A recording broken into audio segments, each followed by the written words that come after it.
안녕하세요. 절대값TV의 명품 PD 한PD입니다. 자, 러시아와 우크라이나가 지금 이 사우디에서 외무부 장관, 러시아의 외무부 장관, 그다음에 미국의 국무장관이 만나서 종전 협상을 벌이고 있죠. 우크라이나를 배제하고, 그죠? 배제하고 참 그런 거 보면은 참 남의 일이 아니에요, 그죠? 마치 우리 6.25 전쟁 때 우리를 배제하고 종전협정, 그죠? 한국이 똑같죠? 3.8선을 쫙 꺼서 나눠버리고 남의 일이 아니에요. 결국은 이런 그 강대국 간의 어떤 논리에서 어떤 그 이익의 관계에서 결국은 전쟁을 한 나라만 피해를 본다라는 거예요. 그죠? 전쟁을 한 나라만 피해를 본다. 그러니까 전쟁은 절대 일어나지 않게 해야 되겠죠. 그죠? 우크라이나 같은 경우에 어쨌든 결과적으로 전쟁이 일어나서 완전히 뭐 국민들은 뭐 다 전쟁터에서 다 젊은이들은 전쟁터에서 다 순국을 하고, 그죠? 뭐 나라는 피폐하고, 그 다음에 미국의 청구서, 그죠? 물자에 대한 청구서는 날라오고, 히토리오 50%로 달라, 그죠? 자, 결국은 이 전쟁으로 인해서 이익을 본 나라는 누구예요? 그죠? 이익을 본 나라는 러시아죠. 그죠? 러시아. 영토를 빼앗을 수 있으니까. 그 다음에 이익을 본 나라는 누구예요? 미국이죠. 미국이에요. 그죠? 미국이야. 미국의 무기들을 다 소진했잖아요. 그죠? 그 재고, 쌓였던 재고. 미국은 군수산업이 어마어마한데 그 무기를 다 소진했잖아요. 그리고 이 무기 군수 산업의 제일 뭐랄까요 넘버원이 미국인데 그 미국의 새로 개발한 무기들을 다 테스트해봤잖아요, 그죠? 전장에서 실질적으로 테스트해보고 그 위력을 과시했죠, 그죠? 그 위력을 과시했어요. 그러니까 그리고 또 군수 산업의 커다란 발전을 이뤘죠. 그러니까 미국 입장에서는 군수 산업이 화랑이야. 그죠? 그래서 경제적 이익을 봐. 그리고 러시아와 우크라이나의 전쟁 동안에 미국의 주식시장은 어떻게 돼 있어요? 완전히 폭등장에 왔잖아요. 그죠? 결국은 미국이 이 최후의 승자예요. 러시아도 뭐 영토를 일부 뺏어갈 수 있겠지만 그래도 그 나라도 여러 가지 손해를 많이 봤잖아요. 그죠? 뭐 어쨌든 러시아도 이득은 봤어요. 결과적으로. 그러나 최종 승리자는 미국이다. 그냥 개피 본 나라는 우크라이나다라는 거죠. 자, 그러니까 이게 이 전쟁이 굉장히 의미가 있었어요. 어떤 의미가 있냐면, 이제 미국에 의존해서는 안 되는구나.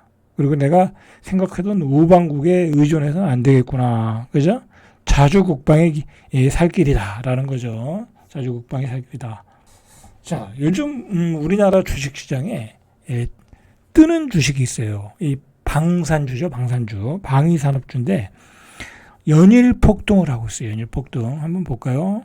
자, 이게, 현대로템. 그죠? 현대로템. 연일 폭등을 하고 있어요. 신고가. 그죠? 월봉으로 볼까요? 이렇게 떴어요. 그죠? 24년에 25,000원이던 것이 91,000원 신고가. 실적도 뭐 100%, 30% 회사마다 틀리지만 30%에서 100%. 엄청난 성장을 보여주고 있어요. 참 다행인 거죠. 그죠? 뭐 주식이 고점이냐 아니냐 그런 걸 떠나서 우리 방위 산업이 확룡이 되고 있어요. 그 다음에 LIG 넥스원, 이것도 방위 산업 업체거든요. 24년에 78,000원 조정받고, 이건 뭐 20년에 샀으면은 3만 원에 샀으면 10배 올랐네요. 그죠? 뭐, 거의 다 오른 것 같은데. 그죠? 10배 올라갔으니까. 근데 어쨌든 매출은 아직도 좋아지고 있어. 그죠? 자, 그 다음에, 요즘 잘 나가는 하나 에어로스페이스. 자, 이렇게 올라가고 있어요. 이건 얼마일까요? 53,000원, 5만 원에서 65만 원. 이건 10배가 넘었네요. 그죠? 이제 다 왔죠. 그죠? 뭐 이런 거는 건드리면 안 돼요, 이제는. 어쨌든, 대한민국의 방위 산업이 이렇게 성장을 했다. 큰 의미가 있는 거예요. 그죠? 자, 큰 의미가 있는 거예요. 자, 하나 에어로스페이스 64만 원 뚫었고 오늘도 한 11% 올랐어요. 야, 이 정도의 가격이면 굉장히 무거운데, 그죠? 완전히, 뭐라 그러죠? 과열됐죠? 과열이죠. 이런 거, 이런 건 이제 선수들의 영역이에요. 자, 이제 오늘 이야기하는 게, 우리 방위 산업이 확령이 되고 있어요. 그죠? 이제 세계 10위권, 뭐 8위권에서 우리가 목표로 하는 게 세계 4위권이라는 거야. 우리는 충분히 가능해요. 우리 기술이과, 우린 또, 이, 상대방이, 우리 앞에 그 북한이라는 적군이 있잖아요. 그죠? 적군이 있기 때문에 방위산업에 또 투자를 하잖아요. 정부 차원에서도. 자, 그렇기 때문에 이제 그런 연구 기술을, 가지고 제품을 만들어서 이제 수출하는 단계로 갔고, 수출을 하는데도 인정을 받고 있다라는 거야. 특히 이게 보니까 제가 이제 공부를 해보니까 이 한국형 사드까지 우리가 팔고 있다라는 거예요. 한국형 사드라고 불리는 LSM 맞나 모르겠네, 그죠? 자, 그리고 청궁2. 자, 이거를 이 중거리 지대공 요격 체계, 그죠? 중거리 청궁도 있고 천무도 있더라고요. 자, 이런 하이테크 무기들을 이거 우리가 사실 이런 무기를 어떻게 팔아요? 미사일 날라오는 것을 미사일로 갖다 맞추는 게 이거잖아요. 그죠? 천궁이잖아요. 그 다음에 사드도 미사일 날라오면 이스라엘의 아이언 돔처럼 막 갖다 맞추는 거 아니에요. 그죠? 이런 시스템을 우리가 중동에다 팔고 있더라는 거야.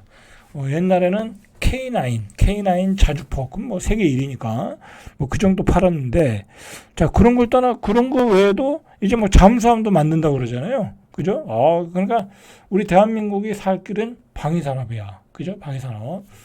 이제 예전에는 기술을 잘 안 줬잖아요. 미국에서, 러시아에서. 그러나 이제 그런 거 이제 서로 이제 주고받고 하는 시대가 됐기 때문에 우리가 이만큼 발전한 거예요. 자, 우리나라 방산 수출 수주 금액 추이를 보세요. 2020년 우크라이나 전쟁부터 폭등을 한 거야. 그죠? 이렇게 폭등을 했어요. 그죠? 그러니까 이렇게 주가가 올라갔죠.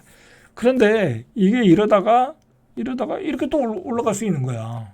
그죠? 아직도 갈 길이 멀다. 그죠? 주가로는 이미 반영이 됐는지 모르지만 아직도 우리 방위산업은 배가 고프다. 그죠? 배가 고프다. 자, 2017년도부터 2021년도 보니까 우리나라 방위산업이 차지하는 포지션이 2.8%밖에 안 돼. 21년이. 그러니까 지금은 조금 올라갔겠죠. 지금은 이 정도는 됐겠죠. 독일 다음으로 갔겠나?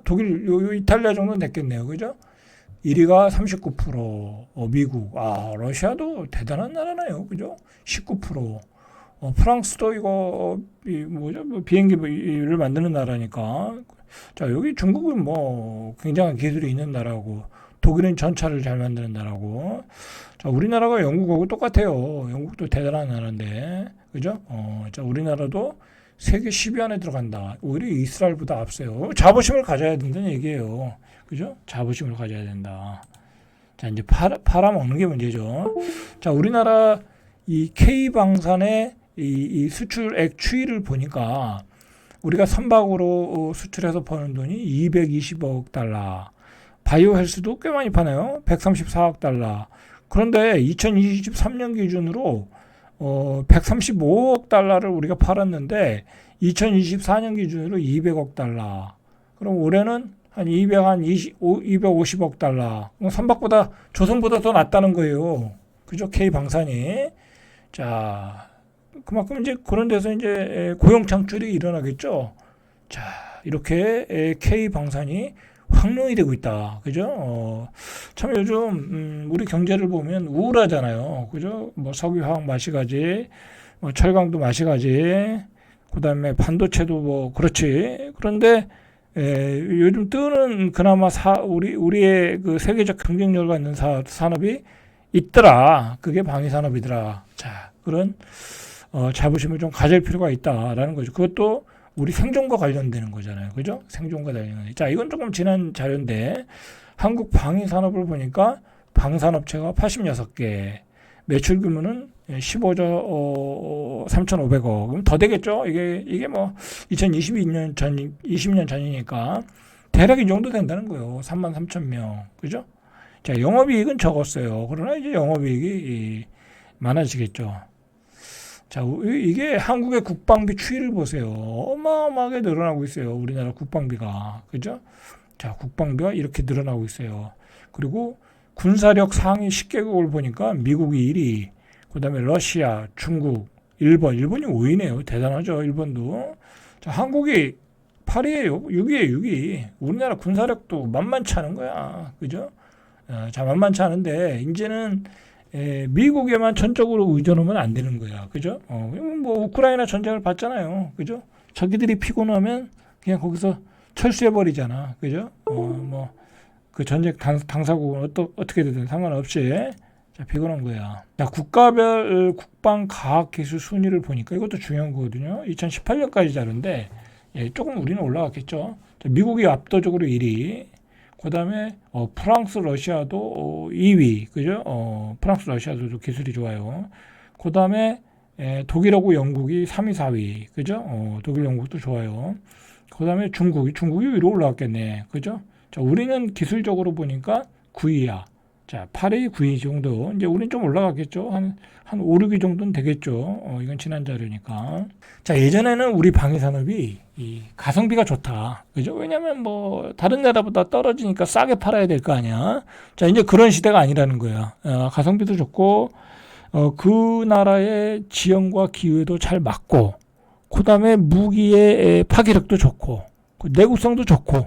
왜냐면 우리 기계, 철강 기술이 다 이렇게 총체적으로 융합돼서 나오는 게 방위산업이잖아요. 이 무기잖아요. 거기에 또 첨단 시스템도 우리 뭐 반도체도 잘 만들고, 그죠? IT도 강하고. 그러다 보니까 우리나라의 제품이 이제 하이 퀄리티가 된 거야. 그렇게 된 거예요. 그래서 거기다가 이제 러시아 우크라이나 전쟁이 나고 사실 여러분들 그 러시아 우크라이나 전쟁 났을 때 우크라이나가 우리한테 목을 매달았잖아요. 그죠? 뭐 우리나라의 천궁, 그죠? 강철비, 천무, 그다음에 포탄, 그거 다 달라고 그랬던 거 아니야. 그죠? 만약에 그걸 줬으면은 러시아 우크라이나 전쟁이 어떻게 될 줄 몰랐어요. 그죠? 그렇잖아요. 그 굉장히 모자른 게 포탄이었잖아요. 근데 우리가 막 그냥 창원에서 포탄 찍어가지고 우크라이나에다가 수출했어 봐요. 돈도 많이 벌고, 그죠? 우리도 히트로 달라오면 되니까. 그러면 러시아도 지금처럼 뭐 이렇게 일방적인 전쟁이 되진 않았겠죠. 그러니까 러시아가 굉장히 우리를 협박했잖아요. 너네들 한번 주기만 해봐라. 그죠? 얼마나 협박을 했어요. 그죠? 주면은 가만히 있지 않겠다. 아주 노골적으로 협박했잖아요. 그죠? 그만큼 우리나라의 방위산업이 무서운 거예요. 그죠? 무섭다. 자, 이제는 이 세계적인 추세가 달라졌다고 그래요. 더 이상 미국과 유럽에 의존하지 않는 독자적인 방산 체계를 구축한다라는 거야. 뭐 유럽이 우리 거 영국, 프랑스가 우리 거 수입하지는 않겠죠. 그죠? 우리는 이제 호주, 뭐 그다음에 아프리카, 뭐 중동, 그죠? 제3세계에다 수출하는데 얘네들은 이제 미국과 유럽 애들은 뭐 이 기술을 안 주거든요. 그죠? 기술을 안 준대요. 그냥 무기만 수출하고. 그러니까 다른 수입하는 나라 입장에서는 이제 그렇게는 안 하겠다. 차라리 가성비 좋은 한국 제품을 사서, 그리고 우리는 또 기술도 이전해 준대요. 그죠? 뭐 우리가 기술 이전해 주고 업그레이드 시켜가지고 계속 나가면 되는 거니까. 그죠? 그래서 우리께 잘 팔린다라는 거예요. 그래서 동유럽에, 아시아에, 이런 나라에 우리께 잘 팔린다. 그죠? 자, 그리고 우리는 이런 사드 같은 LSM, 뭐 천궁2 이런 무기들이 팔리기 시작했다라는 거예요. 그죠? 자, 이 LSM이라는 거는 이제 사드죠. 40에서 70km 상공에서 40에서 70km면 서울 기준으로 보면 뭐 파주 정도. 자, 북한에서 미사일을 쐈어.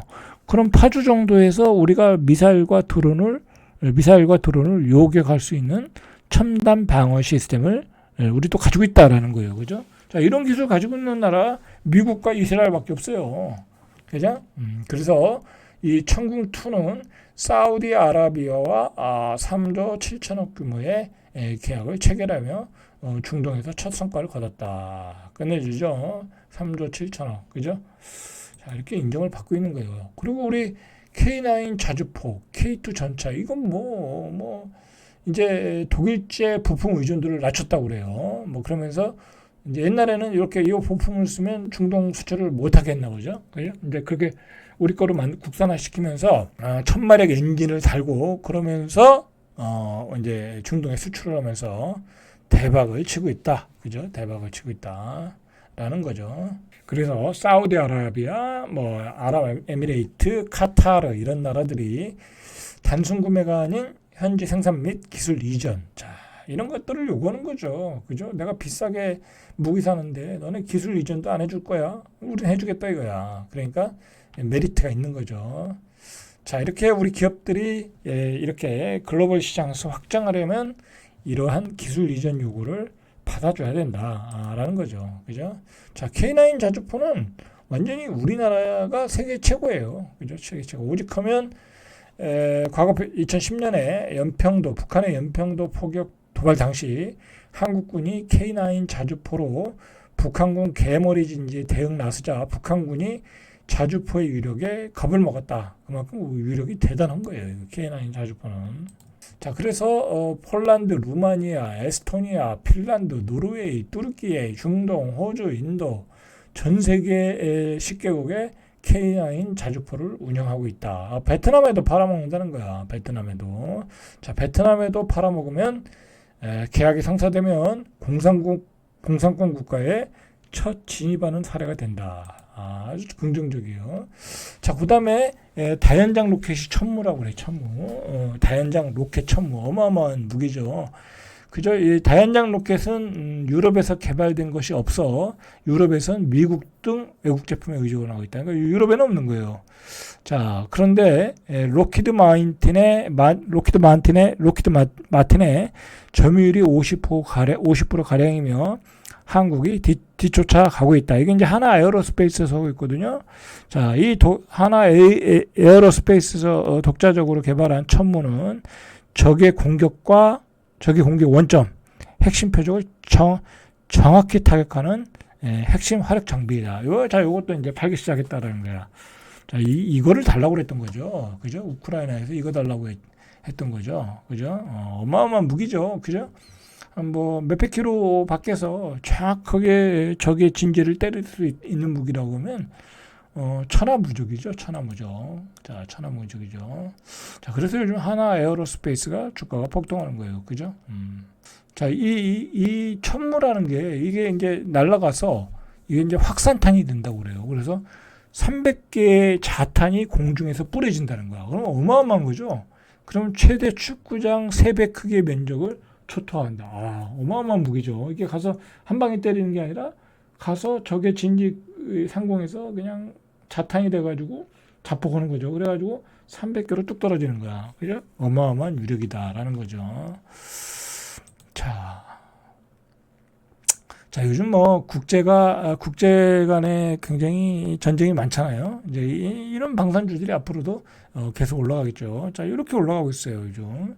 하나오션, 하나에어로스페이스, 하나시스템, 이런 게 60% 오르고, 하나그룹주 ETF 상품도 한 68% 오르고, 이거 왜 안 샀나 모르겠네. 그죠? 타이거 우주방산도 올해 45.8% 오르고. 자, 이거 올해는 어쨌든 이거 조정받으면 이쪽에서 좀 트레이드를 많이 해야 될 것 같아요. 그죠? 조정 올지 안 올지 모르겠네. 근데. 그죠? 자, 이렇게 방산업이 호황이면 13만 개의 일자리가 늘어나고요. 46조 원의 생산 유발 효과가 일어난다. 자, 한국 정부는 2027년까지 수출 점유율 5%를 넘어서 세계 4대 방산 수출국으로 한다. 아까 앞에서 봤듯이 미국이 39%예요. 그죠? 러시아가 11%고. 자, 그러니까 미국이 군수 산업이 얼마나 크냐고. 결국은 우크라이나 전쟁으로 득번 나라는 미국이다. 다 팔아먹은 거죠. 자기네들 그동안 안 팔렸던 거 재고 다 팔아먹고 히토류 내놔라. 그리고 무조건 평화협정해라. 우리가 원하는 대로. 그러니까 국제의 국가 간의 관계에 힘 있는 나라들의 이런 그 제국주의는 무서운 거예요. 그죠? 그러니까 우리도 우리 자체 힘을 키워야 돼요. 예? 방산산업은 우리 국가가 적극적으로 밀어줘야 될 산업이에요. 반도체, 방산산업. 자, 우리가 집중해야 될 산업이다. 자, 그런 점에서 한번 유튜브로 제작해봤습니다. 절대갑주비의 명품 PD, 한 PD였습니다.